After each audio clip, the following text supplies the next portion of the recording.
Hello children, let us see the struggle to survive. क्यों France के लोगों को सरवाइव करने के लिए स्ट्रगल करना पड़ा? So firstly note down the question, how is subsistence crisis happen in France? So started to find out क्या रीज़न था कि फ्रांस के लोगों को सरवाइव करने के लिए स्ट्रगल करना पड़ा. So first point, the population of France rose from about 23 million in 1715 to 78 million in 1789.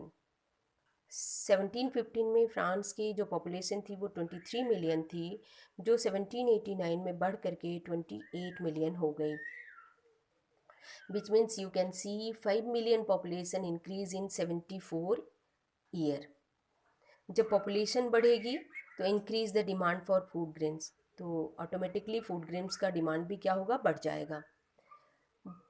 जब डिमांड बढ़ रहा है और सप्लाई उस हिसाब से नहीं हो रही है, so the food grain cost increase, जो फूड ग्रेन्स के दाम है वो भी बढ़ जाएंगे. This impact soon on the cost of bread, bread के ऊपर ये चीज़ देखने के लिए मिला. ब्रेड का प्राइस बढ़ गया. Most worker were employed in labour in workshop.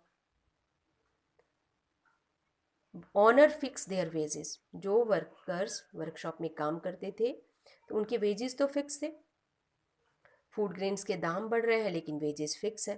So the gap between, next point, so the gap between poor and rich widened. गरीब और अमीर के बीच की खाई क्या हो गई, बढ़ गई. इसी बीच drought and hail reduce the harvest. Drought और हेल का वजह से हार्वेस्ट कम कम फसल पैदा हुई. This resulted the subsistence crisis. तो ये सारे पॉइंट थे सब्सिस्टेंस क्राइसिस के, आप लोग नोट कर लेंगे. 1 मार्क्स का एक क्वेश्चन है, नोट कर लीजिए. What is subsistence crisis? Subsistence crisis is a situation where the basic need of the people, especially food, clothing, shelter, are endangered. This situation known as subsistence crisis. Let us look at the growing of middle class. Middle class कैसे grow कर रही है 18 century तक आते आते.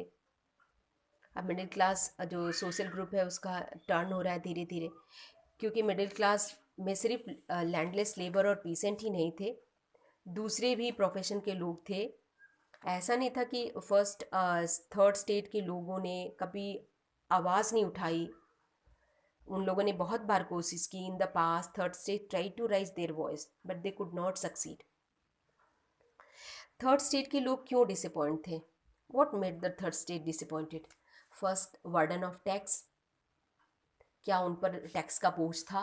फिर इसके बाद special privilege of first and second state, जो फर्स्ट एंड सेकंड स्टेट को स्पेशल प्रिविलेज था, इस वजह से भी जो थर्ड स्टेट के लोग थे वो काफ़ी डिसअपॉइंट थे. तो जो एडुकेटेड पीपल थे थर्ड स्टेट के, सिर्फ उसमें मर्चेंट थे, मैन्युफैक्चरर थे, फिर और भी प्रोफेशन के लोग शामिल थे जैसे lawyers, administrative officers. All these educated people of third state start to questioning why there is a special privilege given to the people on the basis of birth. क्यों सिर्फ जन्म लेने के आधार पर कुछ लोगों को स्पेशल प्रिविलेज मिलेगा? क्यों उन लोगों को सोसाइटी में स्पेशल मेरिट के हिसाब से उन्हें स्पेशल एडवांटेज मिलेगा? तो उन लोगों के सामने कुछ नए नए आइडिया भी आ रहे थे. Freedom and equal law and opportunity for all, ये सभी आइडिया जो थे वो फिलोसोफर उनके सामने रख रहे थे, but put forwarded by philosopher. तो नोट डाउन द क्वेश्चन कि what was the role of philosopher in French revolution. French revolution में फिलोसोफर्स के क्या रोल थे? तो इन दिस बुक यहाँ 3 फिलोसोफर हैं इस चैप्टर में. फर्स्ट है John Locke, Jean Jacques Rousseau and third है Montesquieu. John Locke great philosopher थे. उनकी बुक जो थी उसका नाम था two treatises of government. Two treatises of government में उन्होंने जो अपने विचार रखे थे, refute the doctrine of the divine and absolute right of monarch. राजा के अधिकार कितने होने चाहिए, और जो थे वो डॉक्ट्रिन ऑफ डिवाइन के को रिफ्यूज़ कर रहे थे इस विचार को. डॉक्ट्रिन ऑफ डिवाइन क्या था? It was believe that the king was given the right to rule by the god, ऐसा विश्वास किया जाता था कि राजा तो रूल करने के लिए पैदा हुआ, भगवान ने उसे रूल करने के लिए ही भेजा है। तो जॉन लॉक जो थे इस विचार के खिलाफ थे, और फ्रेंच जो नोबेल और किंग लोग थे use this doctrine of divine. Nobel और किंग जो नोबेलिटी और किंग जो पूरी थी ये सेकंड स्टेट, वो पूरे के पूरे इस चीज़ का लोग फ़ायदा उठा रहे थे। तो जॉन लोग जो थे इसी विचार को अपोज कर रहे हैं, रिफ्यूज़ कर रहे हैं कि ऐसा नहीं होना चाहिए। जो सेकंड फिलोसोफर थे वो थे रूसो। रूसो जो थे बहुत ही ग्रेट फिलोसोफर थे। इनकी बुक का नाम था सोशल कॉन्ट्रैक्ट। इस बुक में उन्होंने जो आइडिया फॉरवर्ड किया था, एक तो उन्होंने कैसा गवर्नमेंट होना चाहिए, वो कैसा रिलेशनशिप होना चाहिए गवर्नमेंट के साथ वो, और सेकंड था each member would have one vote. This was one of democratic idea कि हर मेंबर का, चाहे वो फर्स्ट स्टेट हो, सेकंड हो, थर्ड स्टेट हो, हर मेंबर का वोट का राइट होना चाहिए। तो बहुत ही डेमोक्रेटिक आइडिया रूसो ने दिया था। तो सेकंड जो फिलोसोफर थे वो थे मॉन्टेस्क्यू, और इनकी बुक का नाम था the spirit of the law. ये बुक जो थी बहुत ही पॉपुलर हुई थी। इस बुक में जो आइडिया था मॉन्टेस्क्यू का वो था डिवीज़न ऑफ पावर। मॉन्टेस्क्यू का मानना था कि कभी भी पावर को सेंट्रलाइज नहीं होना चाहिए, पावर जो होता है वो बटा हुआ होना चाहिए। तो उन्होंने पावर को कैसे बांटा था, legislative, executive and judiciary, power with in the government between the legislative and executive and judiciary. Class 8 में आप लोगों ने इसके बारे में पढ़ा हुआ है, फिर भी मैं बता रही हूँ। लेजिस्लेटिव का काम क्या होता है, मेक द लॉ, कानून को बनाना। एग्जीक्यूटिव का क्या काम होता है, एग्जीक्यूट द लॉ, यानी जो लॉ बना है उसको एक्शन में लाना, यानी प्लान को एक्शन में लाना। थर्ड है जुडिशरी। जुडिशरी का होता है रिजॉल्विंग एनी डिस्प्यूट्स, किसी भी झगड़े को निपटारा करवाना। तो ये जब हम लोगों ने इससे पहले फर्स्ट वाले वीडियो में पढ़ा था कि अमेरिका जो था अपने आज़ादी की लड़ाई लड़ रहा है, तो अमेरिका गॉट इंडिपेंडेंट ऑन 4 जुलाई 1776। तो आज़ादी के बाद जब उसने अपना कॉन्स्टिट्यूशन बनाया तो मॉन्टेस्क्यू के इस विचार को अपने कॉन्स्टिट्यूशन में डाला था। दैट है put into the force in the USA. आज़ादी के बाद अमेरिका ने after the 13 American colonies declare there independent from Britain. America Britain से आज़ाद हो जाने के बाद अमेरिका ने जब अपना कॉन्स्टिट्यूशन बनाया तो मॉन्टेस्क्यू के इस विचार को अपने कॉन्स्टिट्यूशन में डाला था।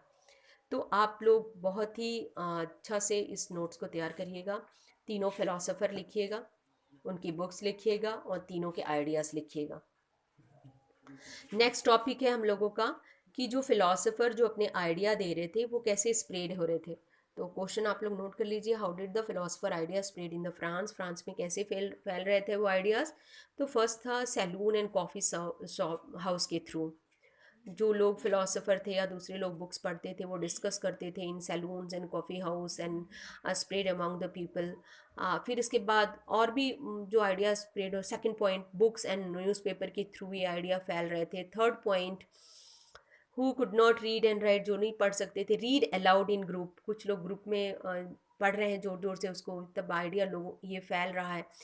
तो ये आइडिया जो थे जैसे जैसे लोगों के बारे में लोगों को मिल रहे थे तो लोग अवेयर हो रहे थे अपने राइट को लेकर के।